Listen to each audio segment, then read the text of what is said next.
Take this motor mount off. Just gonna take these two 10mm bolts off here.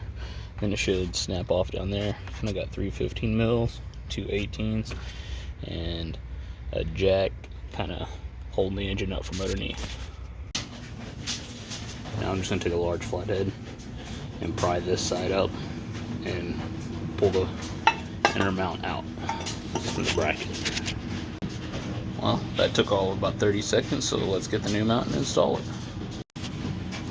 So now all I'm going to do is slide this in, same way I pried that one off, and then pry that tab back down with a flathead.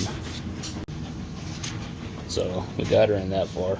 It's pretty easy.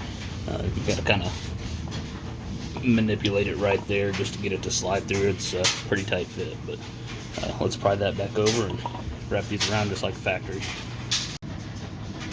So once you get that pried up, you can just use the leverage with the screw flathead in that area and get it pretty tight. Just kind of hammer these back around and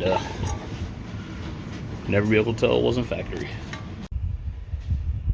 Now I've got all three of the 15mm down. They're not at all tight. I mean, I can still move them out.